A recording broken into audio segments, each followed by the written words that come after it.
नीलू सध्या हॉस्पिटलमध्ये. कळलं मला आत्ताच.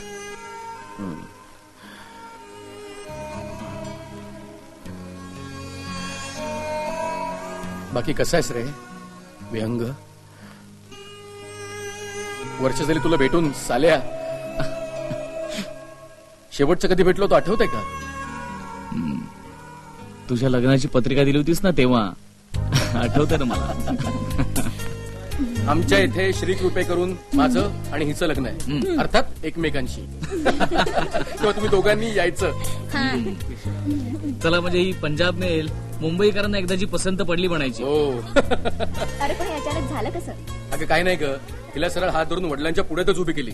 म्हटलं आत्ताच हो म्हणा, नाही तर उद्या डायरेक्ट मंगळसूत्र घालूनच घरात आणेल. झालं, मातुश्री लागले रडायला. सॉलिड ड्रामा झाला.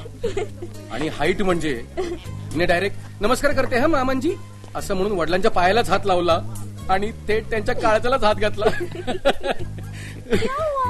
इसी ने तो कहा था अगर कुछ बात ना बने ना तो सीधे ऐसे बोल के पाँव पकड़ लेना. मैंने तो ऐसे ही किया है ना. अरे मग काय, मामांजी वितळले आईस्क्रीम सारखे, शेवट गोड है ना. हाँ गोड. क्या? उत्तम उत्तम. चला एक एक आईस्क्रीम होऊनच जाऊ दे. मी आणतो. विहंग, तू काही विसरला नाहीस? मी नाही. काय ग? आज शनिवार आहे. हा मग. और कुछ चाहिए sir? Okay sir. Oh shit. Sorry sorry बाबा सॉरी.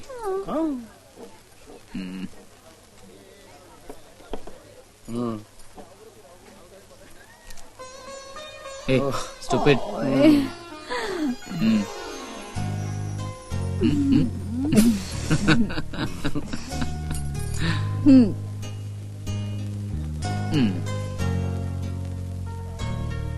So sweet.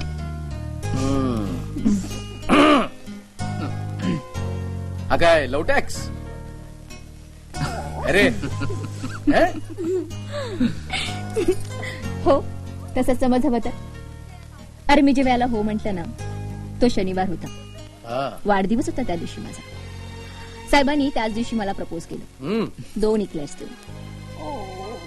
आज तुला देण्यासाठी माझ्याकडे एवढंच आहे, पण हा गोडवा आयुष्यभर असाच टिकून राहील असा डायलॉग सुद्धा मला साहेब. मग काय नाही म्हणण्याचा चान्सच नव्हता. त्या दिवसापासून साहेब मला दर शनिवारी 2 इक्लेट्स देतात. ते अगदी न चुकता.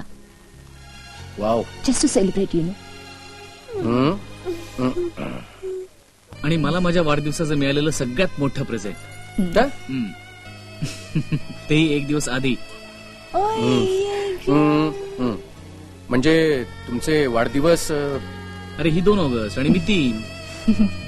Wow that's great. How romantic. और खोते इसको कहते हैं प्यार. तुमने कभी दी है क्लास मुझे? अरे मैंने. अरे डरती क्यों? वो तुम्हें एनासिन या क्रोसिन दिया करेगा. क्यों? डॉक्टर है ना. तिच्याशी लग्न करून माझ्यावरच वेळ येणार आहे गोळ्या खाऊन जगायची. क्या? अरे मैं कुछ बोला क्या?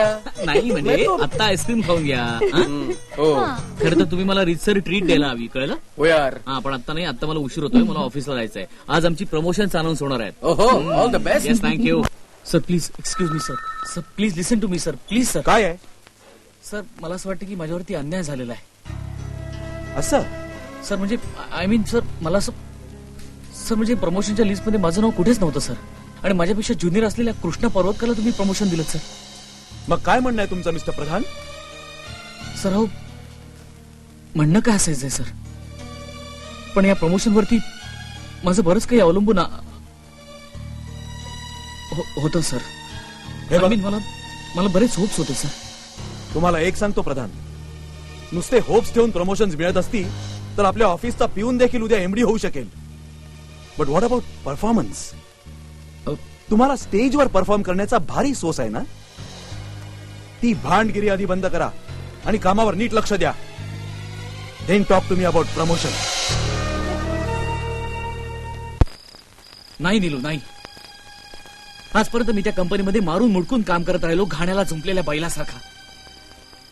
वाट्याला येणारा प्रत्येक अपमान मी सहन केला. गायक होण्याची माझी सगळी स्वप्न, माझ्या सगळ्या आकांक्षा मनाच्या एका कोपऱ्यात मी बंद करून ठेवल्या, अर्गईत फेकलेल्या सामानासारख्या. आणि त्या बदल्यात मला काय मिळालं? हा अपमान? भांड? भांड म्हणाला तो मला, भांड. That bloody son of a bitch. व्यंग शिवाय देऊन काही होणार आहे का? मग काय करू? सांग ना, काय करू?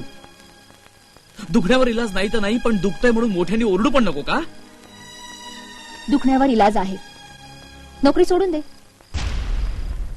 काय?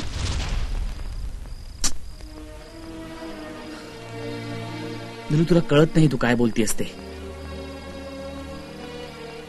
नोकरी सोडली ना मी तर मी तुलाही गमावून बसेन. तुझ्या घरी येऊन तुझ्या बाबांना मी सांगून बसलोय की मी लवकरच घर घेतोय म्हणून. नोकरी सोडली मी तर मी घराचं काय करू? विहंग, घर आता घेतलं काय नंतर घेतलं काय, काय फरक पडतो? मी तुझ्या बरोबर आहे. हे बघ, आणि माझ्या घरच्यांचं टेन्शन ना तू घेऊ नकोस. हवं तर आपण 2 वर्षांनी लग्न करू. तुला आताही कार्यक्रमांच्या रेकॉर्डिंगच्या किती ऑफर्स यायला लागल्यात. उद्या तू फुल टाइम उतरल्यावर मग बघायलाच नको. यावर्षी माझंही M.Com पूर्ण होतं. पुढल्या वर्षभरात मलाही कुठे ना कुठेतरी नोकरी लागेल. हवं तर आपण तेव्हा लग्न करू. सुरुवातीला भाड्याच्याच घरात राहू. काय फरक पडतो?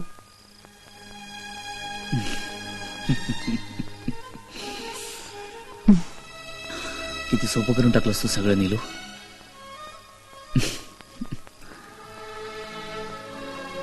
पण आयुष्य एवढं सोपं नसतं नीलू. सोपंच असतं. आपणच ते उगीच कठीण करून ठेवतो. आणि तुझ्या बाबांनी जर विचारलं मला तर त्यांना काय सांगू? ते बघते रे मी. आणि बाबांनी जर फार ट्याव केले ना तर सरळ तुझा हात धरून पळून येईल. माझं माझ्या घरच्यांवर प्रेम आहे, पण माझं अख्खं आयुष्य मला त्यांच्या बरोबर नाही ना काढायचं. नीलू, नीलू, हे सगळं करताना मला तेवढीच एक भीती जाणवते, तुला गमावून बसण्याची. मग ती भीती मनातून काढून टाक. कारण मला तुझ्यापासून एकच गोष्ट हिरावून घेऊ शकते, माझं मरण. Shut up Neelu. स्टुपिड.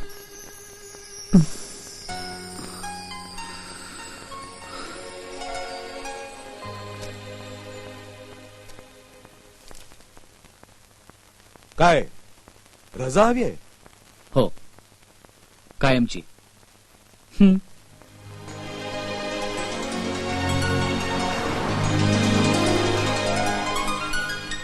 काय झालं? मी असं ऐकलंय तुम्ही तुमच्या नोकरीचा राजीनामा दिलात. सावकाश सावकाश सावकाश, घाई करू नका.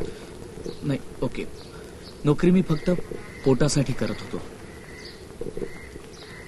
आणि मला आता कळलंय की स्वतःची स्वप्न मारून मी फार वेळ ती नोकरी नाही करू शकत, कारण त्यातून मला काही समाधान नाही मिळत. म्हणून मी पूर्ण विचार करूनच हा निर्णय घेतलाय. आणि आता मला त्याचा पश्चाताप वगैरे अजिबात नाहीये. म्हणजे बघा ना, आजच माझं एक रेकॉर्डिंग झालं. छोटंच होतं, म्हणजे एका मराठी सिरियलच्या टायटल सॉंगसाठी. आय नो थोडा वेळ लागेल, पण सगळं व्यवस्थित होईल. माझ्या पोरीचं काय? ऑफकोर्स, सगळ्यात आधी मी तिचाच विचार. मध्ये बोलू नका. नोकरी तुम्ही पोटासाठी करत होतात म्हणालात. नोकरी आणखीन दुसरी कशासाठी करतात? आणि पोट भरण्यापेक्षा दुसरं काय महत्वाचं आहे? तुम्ही म्हणालात की तुम्ही घर घेताय. मला नाही वाटत तुम्हाला आता कोणी लोन देईल. तुम्ही तुमच्या आयुष्याची दिशा ठरवले. मी कोण तुम्हाला अडवणारा? पण मी माझ्या मुलीला त्या दिशेला भरकटू देणार नाही. तुम्ही नीलूशी बोललात? गरज नाही वाटली मला.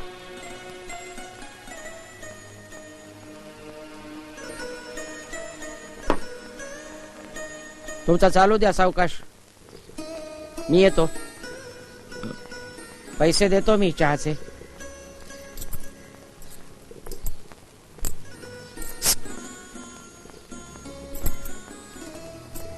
बेकार माणसानं वायफळ खर्च टाळावेत.